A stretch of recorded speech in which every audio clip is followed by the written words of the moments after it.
welcome to another edition of the BTW Podcast with myself, Yannick Noir. It's probably going to be a pretty long one today because what we're going to do, we're going to review the wildcard weekend and briefly preview the upcoming divisional rounds.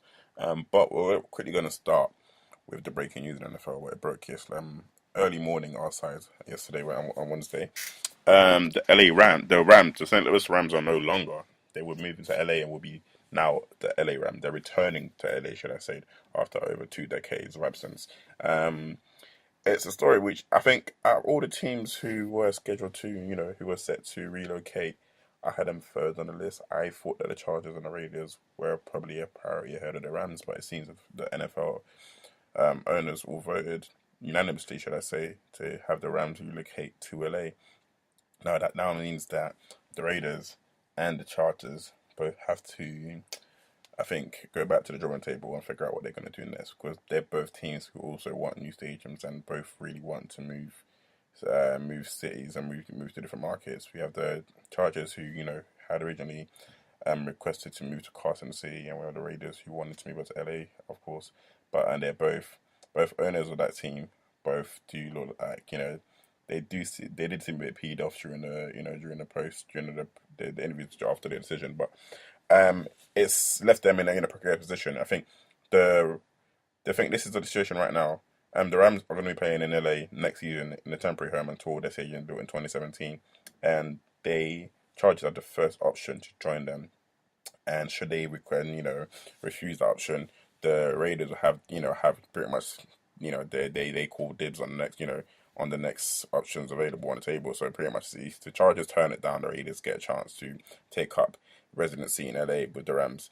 But the Chargers themselves, they don't know what's going to be happening. I think they want a new stadium. They want a new stadium in Carson City. The NFL's promised both teams that if they stay in their current markets, promised both teams $100 million towards a new stadium. But both teams don't want to stay in really want to move.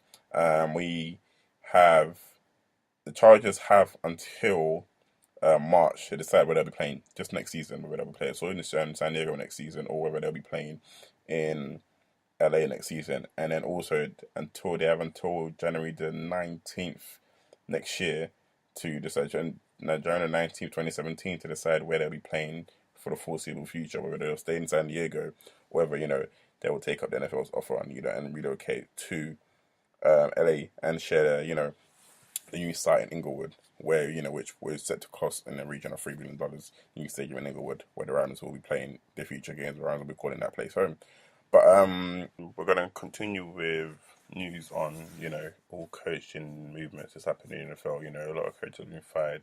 Jim Masula was fired at 49ers. Chip Kelly obviously was fired in week 17, 12 by the Eagles. Tom Coughlin was fired by the Giants, and also Lovie Smith was fired by the Bucks. And so there's a lot of coaches who had been fired. That means there's a lot of vacancies. Also, we already knew about the vacancy down in Miami from after Joe Philbin was fired really early in the season during the London game. But we're going to start with the most recent story, and that's Chip Kelly. Chip Kelly's already found a job. After the way he was dismissed, I still think it was surprising fashion by the Eagles. But some people said he deserves to after he got rid of so many of their best players and failed to win every week NFC East. But he's been hired as the new coach of the San Francisco 49ers in mere weeks after being dismissed.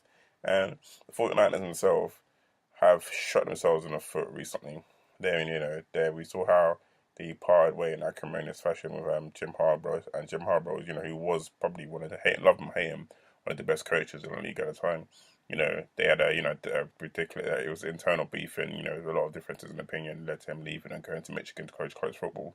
And this is a team who, one power cut away from probably winning the Super Bowl, and then also another miracle play. I think they were mere fingertips away from making it 2 Super Bowl appearances in a row after that where they lost to the Seahawks down the Central Link Field in crazy fashion. Remember that the Rich Sherman rant following the game, following his altercation with Michael Crabtree. So Chip Kelly's back in the NFL already, and he's already got a job.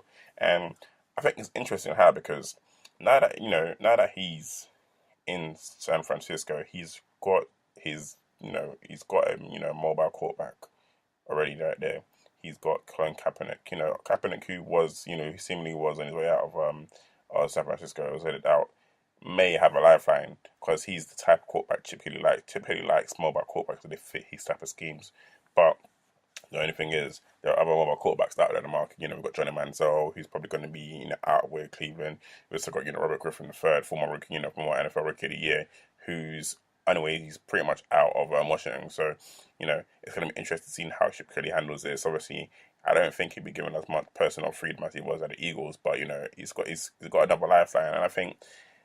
You know what? Had he not messed up so badly this year, probably would have been the Eagles coach. But let's see what he does at the 49ers. And let's carry on the same with the NFC East. Let's talk about the New York Giants.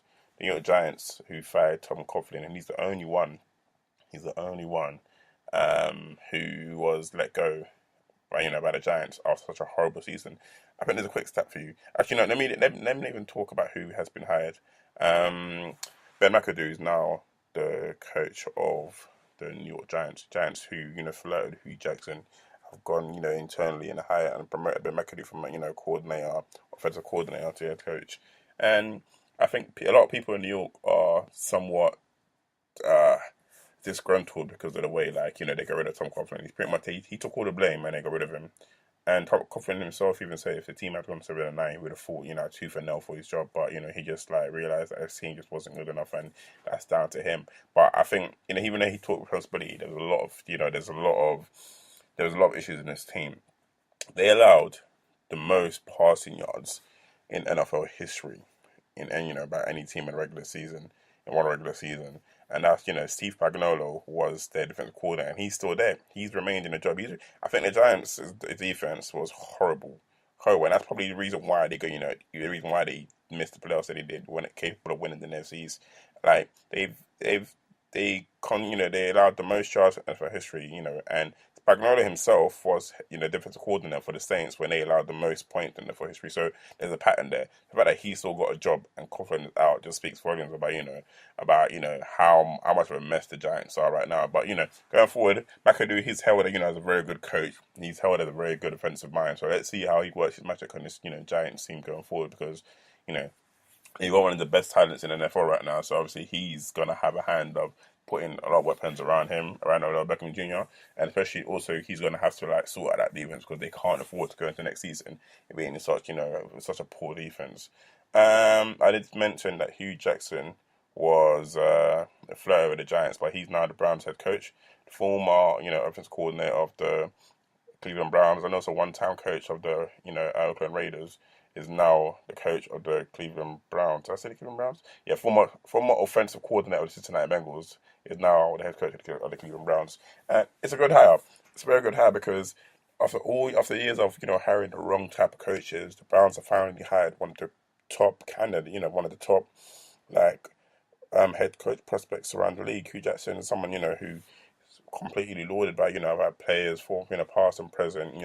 He's produced whether it's been interim head coach role or as a coordinator. He's a really good coach, and I think if Cleveland can get the right pieces, then he will work wonders, because the Browns are a young team that has talent, but they've made so many they've handled personal decisions so badly that I don't think that they've been able to capitalize or take advantage of what's been offered, and they're a team that always crumble. And it's a franchise that that's historically suffered, losing the original Browns to Baltimore and the Ravens, and having to suffer through years and years and years of just poor decisions. Hopefully they could go in the right direction. And from what I hear, that's going to be without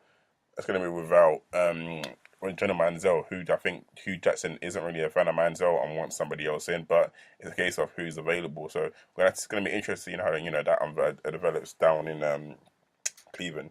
Another coaching hire is Adam Gase. Adam Gase is now the head coach of the Miami Dolphins.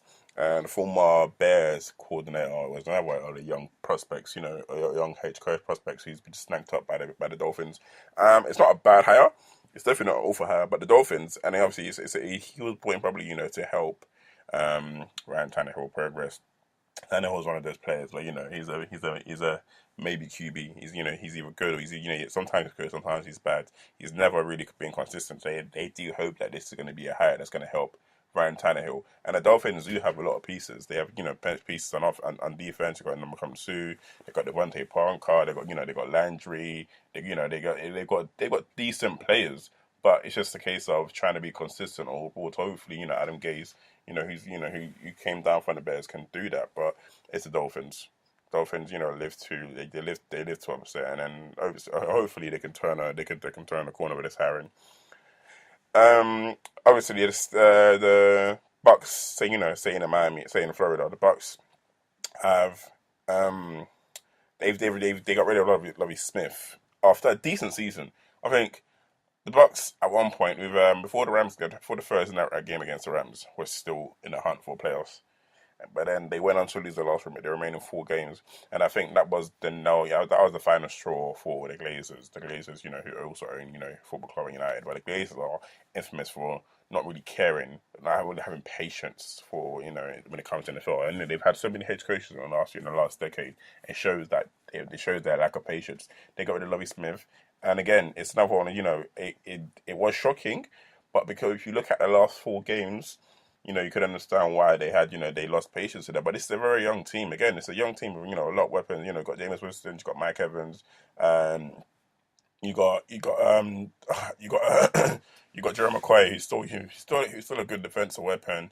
You got a good run game, but it's like the pieces are there. But can you consistently get the best out of them? Obviously, going into his second year, Winston's going to be a better player. He's probably going to he's up there as candidate for Rookie of the Year. So he's already got the Bucks already got weapons now, and they like the Giants have gone internal for for a new position, for a new head coach, and that is Dirk Koder, if I'm pronouncing that right.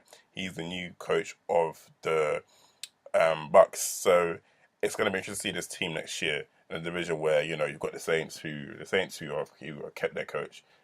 Sean Payton is staying, and so is Drew Brees, and you've got the Panthers coming off a 16-1 season, sorry, and you've got the Falcons as well. So you've definitely got that competition in that division, but it's a case of can they get the best out of the players that they've got. And positions that are still open right now in terms of other spots, the Eagles are still open, and the Titans are still looking for a head coach. So it's going to be interesting to see how that pans out throughout the rest of the off season. So yeah, that's just a quick quick review of the news, the breaking news earlier this week. So now we're just going to go on to review the wildcard weekend. It was like I say, it wasn't the best wildcard weekend, but it was entertaining. And obviously, we've seen the aftermath of the games, especially the Seahawks games, Seahawks at Vikings and the Steelers at Bengals. The Steelers at Bengals is a big talk match. I'm going to leave that till last. So I'm just going to start with the other games. The Chiefs are probably the most. I think the term I don't like to use the term form in the NFL, but they are in the playoffs. They are the hottest team in the playoffs at the moment. They've won 11 straight after blitzing the Texans phase, and I think they forced Brian Hoyer into 4 picks, and he also forced him into 1 fumble. Chiefs defense showed that there were more. I wouldn't even say the Chiefs defense is better than the Texans defense, but on that day the Chiefs defense created more turnovers and one more points off turnovers. To be honest, the Chiefs raced off into a lead straight off the off. They forced the Texans to play catch up, and then that played right into their hands, which led to the 4 Brian Hoyer picks. Just to show you, Alex Smith threw under 200 yards and threw for only 1 touchdown in a 30-0 win. I think losing 30-0 in a home playoff games I think it will destroy your team. It's what, the fact that the Texans were blown away so badly just underlines the importance of having a QB. We talked in an earlier podcast about the importance of having a QB. They got to where they were off the talent of their star players, the likes of JJ Watt, JJ Watt, DeAndre Hopkins, and the rest of the crew. They got to the playoffs on their talent alone. When it comes to the playoffs, you need a quarterback to get you through to the championship game. And it's only on a few rare occasions where teams have got there to have got to the playoffs. I.e. Rex Grossman with the Bears all those years ago. They eventually succumbed to Peyton Manning and the Indianapolis Colts. But it just shows to show you it's hard to get all the way to the Super Bowl without I want to say an elite QB, but a good QB. It doesn't have to be spectacular. Just a serviceable QB.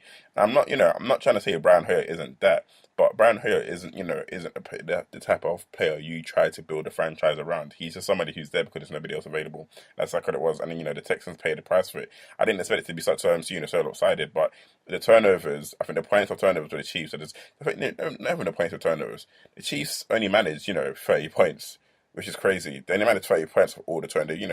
They had a kick return for kick return for a touchdown after first play, and after that, after four interceptions that they had. They didn't capitalize. For five interceptions, should I say? They didn't capitalize. So it goes to show you that just how much of a struggle it was for this team. But now the Chiefs are going on to New England to play the Patriots. We're going to talk about it later on. But for now, it just goes to show you how desperate, how bad it is for the Texans at the moment. They don't have a franchise QB, and it's the reason. And of all the seasons, this was probably the best times for them to make a statement. With the Colts struggling, without Andrew Luck, this was the best time for them to make a statement, and they did just that. They won a division, got a playoff berth, but and like I said, they just didn't have enough to go over, to go over that line. But yeah, I think next season they need to focus on. It's gonna, next season it's gonna be another QB controversy out in Houston. So that's gonna be one to watch out for. But like I said, they did want to even get there, but just didn't have enough, for a playoff run. And moving on to the Packers, the much maligned Green Bay Packers. As a Packers fan, I've just I've gone into the playoffs with low expectations. I become always pessimistic. I've become pessimistic for this team. I think this team has been so up and down from week 5 onwards, from week 6 onwards, should I say, so up and down that it has been so hard just to have any sort of optimism. Going into the game against Redskins, I wouldn't have been surprised if they had lost this game because we had been playing that poor. The fact that our O-line wasn't, our O-line was all over the place. We had no running game and our receivers couldn't get open. That alone was, just saying, there's so many alarm bells ringing. So the fact that I knew that going into this game against Redskins, if we had lost, I didn't know if we'd be able to. I wouldn't be surprised, should I say? But it started off on a bad note. Aaron Rodgers, getting sacked in the end zone. The Washington Redskins getting a safety. That was at that point I thought, what, it's going to be one of those games where we're just going to get slapped around. But we kind of showed a bit of fight. I think we went 2 scores down, and to be honest, it could have been worse. It could have been. I think had it not been for Deshaun Jackson's, another bonehead player, Deshaun Jackson, the Redskins are 9-0 up, if I'm not mistaken. They're 9-0 up, if I'm not mistaken, and Deshaun Jackson is on the way to the end zone. And all he has to do is cross the ball with the pylon. But in true Deshaun Jackson style, he puts the ball behind his back and goes out of bounds before he crosses the pylon. Regardless, the Redskins have, a fresh set of downs and they're on a goal line. And the Packers stuffed them. I think, you need to give credit for how Clinton Dix on that play. Deshaun Jackson, despite being another bonehead play for his one in Dallas when he dropped the ball before going to the end zone. Despite being another boneheaded play, Dix didn't give up. I think that just shows you what kind of the mentality to have in the playoffs. Never say never. We're going to talk about the never say never actually later on. We'll cover other games, but never say never. Him, I think that was a turning point for the game because had Deshaun Jackson, just run it in, it would have been, the Packers would have been 3 scores down. However, regardless of that, they stopped the Redskins on 3 times. I think it was 3 run plays. They stopped them, and after that, kicked the field goal. I think the score was only 12-0 at that point. So it's 12-0. The Packers to win this, and after that, it literally was just one-way traffic. I think the Packers sorted that their O-line got a bit more comfortable, stopped the Redskins pass rush. After that, they were able to run the ball, and the run open up a few more passing play, a few more opportunities down the field by passing the ball, and literally they became the Packers of old. But I think going into the next game, they head into Arizona next week.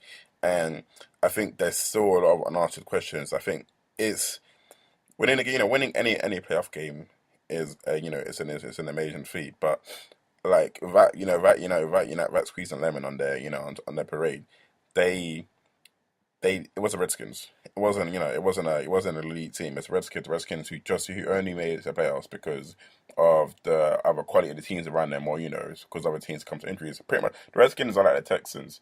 They were there because other teams were just struggling with injuries. Were just the division of it. Point is, both divisions are poor. The NFC East and the AFC South were poor divisions this year, and the reason, and we saw how both teams pretty much got beaten off the field, in the first round, in a wild card round. So that's that's why it's so hard to gauge the Packers team after such a performance. But like I said, I've talked about the Redskins and the Texans, both losing home playoff games, and I'm going to cover that more as I go over the next two teams. Um, the Vikings against the Seahawks. It was only a few weeks ago that the Seahawks came into Minnesota and ran all over the Vikings. Ran all over. This is about Marshawn Lynch. They literally it was a one-sided game. I think at the time I was like, wow. At the time I didn't think the Vikings were going to win the game anyway, but I didn't think it would be such a bad, such a lopsided game. But at the times, we must add that the Vikings had a lot of key players missing. And then into this game, I think a lot of experts just say it would be closer than expected. I didn't think it'd be this close. I did not think it was this close. I think the Vikings and the Seahawks ended up winning 10-9. 10-9 in a game where their first lead came with just over 8 minutes left in the fourth quarter. The Vikings, I think, succumbed to their biggest Achilles heels this season. They're just inability to turn drives into 7 points. So I mean, they kicked 3 field goals. I think they kicked 3 field goals, and that speaks to their inability to sometimes beat defenses through the air. Teddy Bridgewater is. I think it'll be very critical. It'll be very very unfair for me to put him in the same bracket as Brian Hoyer, but he's that kind of player. He's just serviceable. He's not outstanding, but he just won't be the guy who will win championships. Not because he's a bad quarterback. He's still very young. Let's add, he's still very young, so he's got a lot. He's got a high ceiling, should I say? He's got a lot of time to improve, but he's not the player who you rest the fate of your franchise on, because he he won't throw many picks, but he won't make many big plays. He's that player, who might throw for under 200 yards in in half of your games, or even 2/3 of your games, your regular season games. That's the kind of quarterback he is, and we saw that in this game. Fair enough, it was a horrible conditions to play with. I think it was -6, if I'm not mistaken, in Minnesota, and you consider the players felt it. It was a struggle playing in those kind of conditions. I think, if I'm not mistaken, it was the third coldest game in NFL history. That just gives you an idea of how cold it was. As I said, the Seahawks only got their first lead of the game with under 8 minutes, with just over 8 minutes to go, and that's after Peterson fumbles, and that's after Russell Wilson pulled up one of his miraculous plays, which he seems to always do. Actually, it took a lot for the Seahawks to get back in this game, but even despite Peterson fumbling and despite Wilson pulling off a miraculous play, the Vikings drove down the field. With the time winding down in the game, had a 27-yard field goal for Blair Walsh, who had made three field goals earlier. He's one of the best kickers in the league.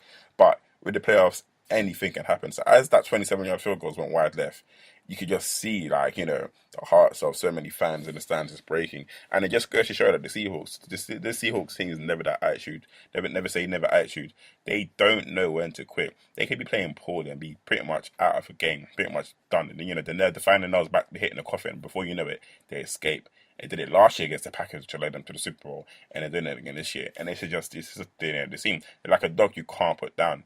Just keep fighting. It's like they're like a pit bull that when it's time to go, when it's time to put it down. You can't give them any sort of lifeline. And the Vikings, their failure to convert drives into 7 points and defeats and fumbling is what gave the Seahawks life in this. And the Seahawks now headed to the Panthers for another potentially amazing game. I think it's kind of a lot of people have lamented Blair Walsh for his missed field. It happens. Look how many missed points missed extra points we've had in the NFL this season. It happens. Like sometimes look at the Packers against the Lions. Last second field goal to win the game, and you missed it. It happened. This is just it's just what it is. But like I said, it's a playoffs. Anything can happen, and that that kind of narrative couldn't be more perfect for the Bengals games as the host of the Steelers. Now, the Bengals and the Steelers hate each other. To be honest, the whole of the AFC North, like in terms of rivalries, those are I don't think there's many other apart from NFC East. Apart from NFC East, there's not many other divisions where each of the four teams hate each other pretty much almost equally. Like the Bengals and the Steelers have a heated rivalry because they're two of the best three divisions. They've been two of the best three teams in the division for the last half a decade. And going into this game, it was almost like a revenge game for what happened in Cincinnati a few weeks earlier when Andy Dalton went down and the Steelers wound up winning that game. We saw before the game how the officials had to separate both teams during warm-ups. That gives you a taste of just how much blood there is, dislikes between these two teams. It's one of those ones where it's not a made-up rivalry. They generally don't like each other.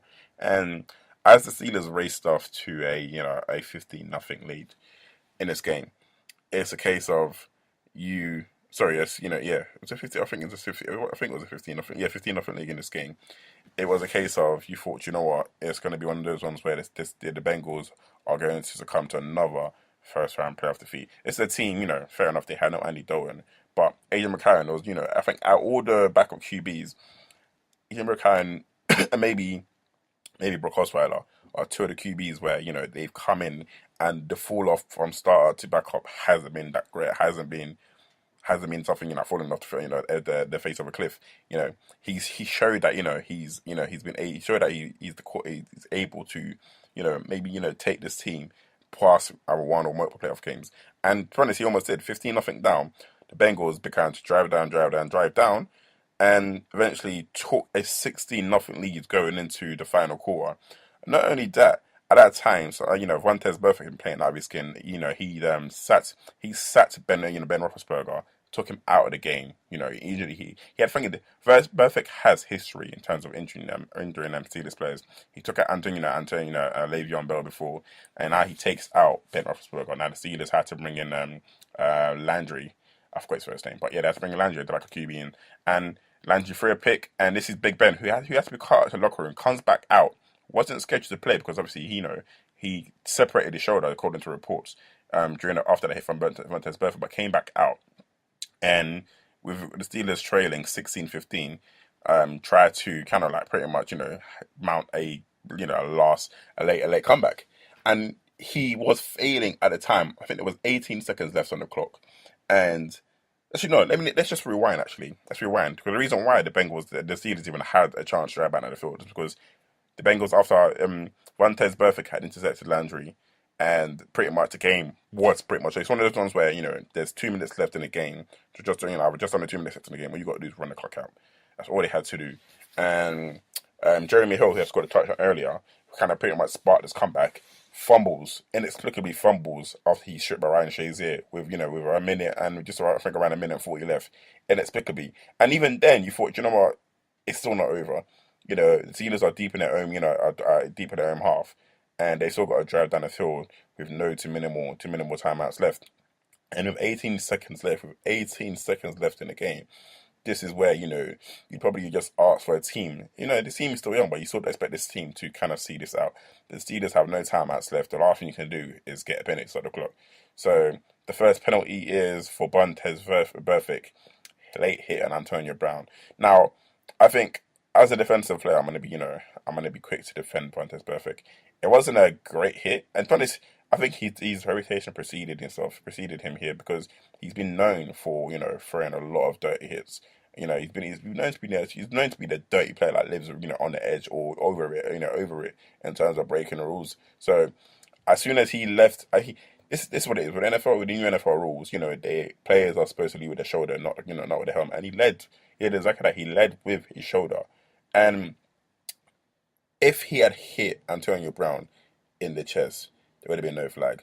But the fact that the top of the tip of his shoulder pads hits Antonio Brown, who was already ducking, may I say, hits him in the helmet and leaves him to collapse on the field, concussed or whatnot, is what led to that flag. So that's 15-yard penalty. Not only that, you see Steelers head coach Jerry Porter, who Pac-Man Jones, infamously called Jerry Porter, on the field. And he's the same coach, Steelers coach, who celebrated on the knees of William Gay in the game a few weeks earlier. So we should go to show you, that he's a coach who also lives on the edge. So he was on the field, and as Adam Pac-Man Jones came in to try, I don't know why he got himself in this situation, but he got involved, and it led to him pushing an official, which then led to another 15-yard penalty. So 18 seconds left. The Steelers are way outside field goal range and have no timeouts left. The Bengals inexplicably get two unsportsmanlike conduct penalties on one play. Now, people would argue that Joey Porter himself should have got a 15-yard penalty because he had no business being there. Some people say, he was there because there was an injured player on the pitch. He's a defensive coach. The player on the ground is an offensive player. If anybody should be there, it should be an offensive coach. He had no business being there. But he sparked that whole incident. So he led to the Steelers getting another 15 yards. So, it was pretty much, I think, it's a case of these two moments, these two, I wouldn't call them bone-headed plays, but they were just so unnecessary. And the two flags is what led to the Steelers when this came off. They sunk the field goal, 16, and then it got 18-16, and pretty much condemned the Bengals to yet another playoff defeat. And that's 25 years with this franchise without a playoff win. That's an extraordinary long run. And I think that's seven playoff games in a row for Marvin Allen without a playoff, 7 playoff games without a playoff win. And I think that's the fourth time. That's the fourth time they've been one and done. 4 times in a row they've been one and done in the playoffs. That's the first time any team in the history has been able to achieve that. And it's so bad because in this game there were a lot of crazy moments. Like the Jeremy Hill fumble is pretty much forgotten. Just like the Adrian Peterson fumble, in the game against the Seahawks, are forgotten because of the missed field goal. This Jeremy Hill fumble has been forgotten, and also let's not forget Martavis Bryant's amazing catch. The catch where I think had it won the game, that play would go down in history as one of the best plays ever. I think it's even bigger than Odell Beckham's catch against the Cowboys or 2 years ago. It's one of those ones where Martavis Bryant had no business catching this ball. The ball is under his thigh. The ball's on his hamstring, and he's caught it as he's doing a bit of a pirouette. So he's tumbling over, and he's caught it under his hamstring. It's one of those games. It's one of the ones where it's like it's gonna go down. I think give it a year or maybe even half a year, and they're gonna replay that catch over and over again. It's a spectacular catch. It's one of those ones you don't expect.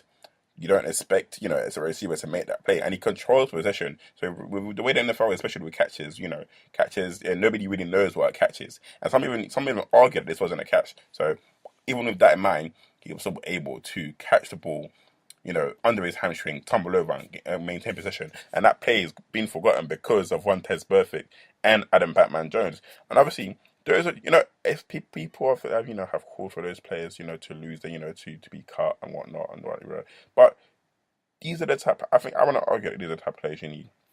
You need players who perform on the edge like that, because it's no good having players, who won't bring the heart and emotion to a game, especially in the playoff games. Had Jeremy Hill not fumbled that ball, we'd even be talking about, whether or not perfect or Jones should be cut. We'd be talking about how much of a great game Burfict had. The sack of Rafael ago, which led to him leaving the game, and an amazing interception. And it was an amazing interception. Which probably if he should have been flagged for anything, it should have been for the celebration. It should have been for unsportsmanlike conduct or his celebration for running into the locker room, as a sign of the game being over. So we wouldn't be, like I said, wouldn't be talking about anything else if those flags hadn't come in, or if Jeremy Hill hadn't even, fumbled the ball inexplicably with that much time remaining. But yeah, that just means that the Steelers are headed to Denver to play Peyton Manning on the Broncos, and they probably won't have Big Ben. Big Ben, who's like I said, separated shoulder, some sort of ligament injury, may not be playing. Antonio Brown, maybe after sustaining a concussion, which Adam Patman Jones claims that he was faking, may not be playing, and also DeAngelo Williams may not be playing also. So they already added Rat and Le'Veon Bell, so that's pretty much your entire offensive arsenal out of one of the biggest games of the year for you. So I think we're gonna go into these games now, and but we'll discuss it in more detail. So we're just gonna start. We're gonna start in order as they come on our TV set. So, and the Chiefs at the Patriots. The Chiefs, who, like I said, probably the hottest team going into the playoffs. Won 11 games in a row. defied expectations to even make the playoffs. The Chiefs themselves could have even won the division, but like I said, they defied expectations to even make the playoffs. Um, one of the out of all the four teams, one of the they won on the road. And quick fact about the teams, just read the quarterback. The quarterbacks who won in Wildcard Weekend, we have Alex Smith, former #1 overall pick. We have Russell Wilson, Super Bowl champ, two Super Bowl appearances. We have Aaron Rodgers, first round pick, Super Bowl champion, and we had Ben Roethlisberger, two-time Super Bowl champ, three Super Bowl appearances, and that just shows you how important it is to have a top QB on board. I think people underestimate. People always say, people will try to argue, someone like JJ Watt, the most valuable player for a team. That's true. He may be the most valuable player, but you don't want someone like on a defensive side, especially a defensive end, to be your most valuable player. You don't want someone like a receiver to be your most valuable because you always need a quarterback. You want to build your team around your quarterback, not have your quarterback be one of the pieces you can go without. And all those four players won games on the road. Fair enough, the Bengals, out all those teams, probably the only team who probably had no business losing the game, but they somehow found a way to get usually another playoff game. So, yeah, like I said, it just goes to show you how important it is to have a good quarterback. And going into this game, we have Carson Palmer, he's playing, probably playing the best football in his career. We have Tom Brady, four-time Super Bowl champ. We have Cam Newton, former #1 pick, former Rookie of the Year. We have Peyton Manning, Super Bowl champ, 3 Super Bowl appearances, multiple league MVP. So out of the remaining pool of teams, we have a lot of stars. We have every quarterback right now. I will even include Manning, and even though he's on the decline. Every quarterback right now is a starting QB in the league right now. Every single quarterback. So it just goes to show you that we have right now, especially this season right now, we have the best QBs involved. Now, we know like Landry Jones, probably Landry Jones won't be probably be starting for the bank for the Steelers in Denver, but that's a whole nother story. But as I said, you're going to go in and quickly preview these games before I can log off. We're approaching the half-mile mark. Chiefs at Patriots. Up to the Chiefs. The Chiefs, once Jamal Charles went down, we didn't expect them to get so far or do so well. So they've been doing well, but they'll probably be without Jerry Macklin, who sustained a high ankle sprain in a game against the Texans. So the Chiefs, who are already who struggled with that Macklin, now may not have him for the game in New England, but their defense seems to be woken up. And we have Tom Brady on the other side, who sustained a high ankle sprain in the game against the Dolphins, the last regular season game against Dolphins. So, but in better news, he may be getting Julian Edelman back for this playoff game. So it was critical that this team got that first round bye because the Patriots are probably have sustained the most injuries on both sides of the ball, defense and offense. So it's going to be, I think, because nobody knows what the state of the Patriots right now, this shall be an interesting game. We've got Tom Brady, 4-time Super Bowl champ, 4-time Super Bowl MVP, going up against Alex Smith, former #1 pick, and a team that's playing, lights out, especially on defense.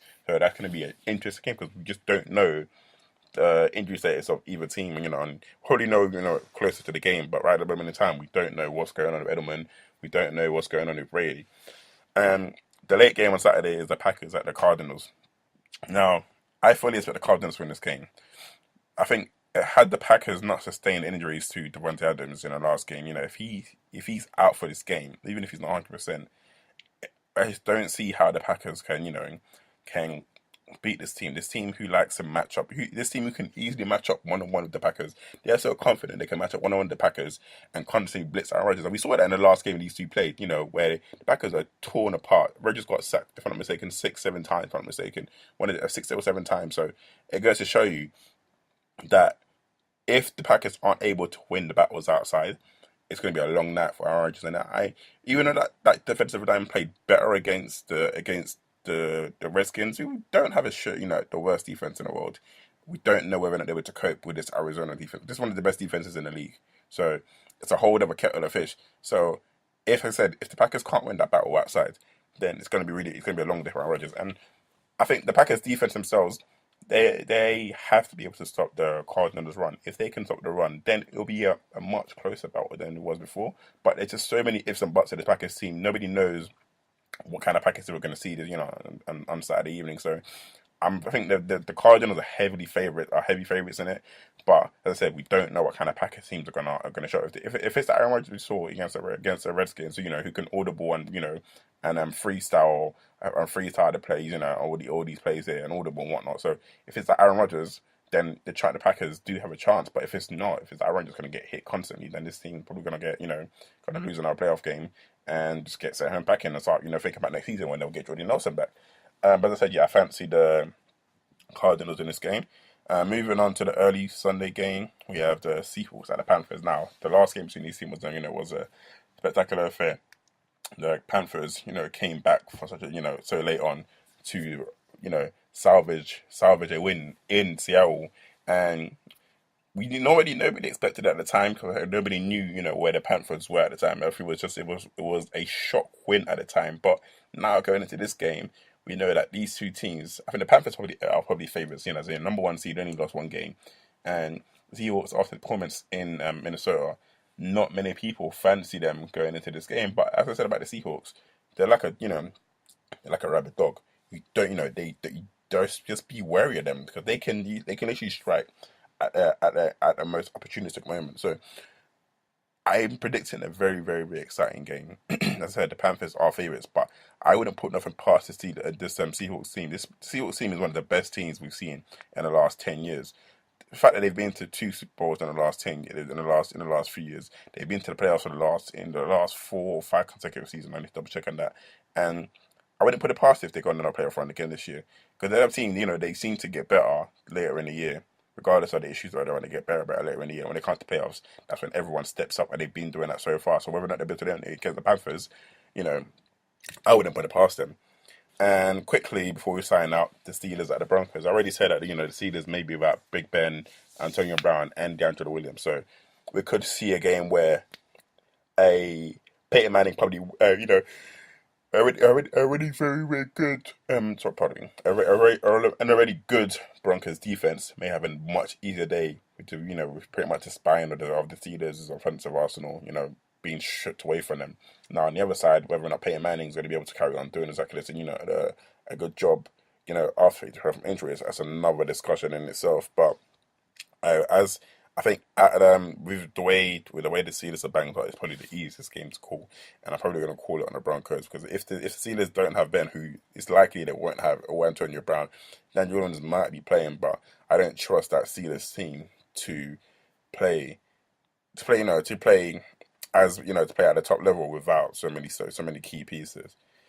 I know it was a bit rushed, and I kind of blurted it all out, but that's the end of our podcast, and I just want to pretty much thank you for listening. If you listen all the way through, and we're going to try and get to another episode of the BTW Podcast, and hopefully we'll be a return to our football podcast and also our boxing podcast soon. With our other hosts. But thank you again for listening, and have a good day.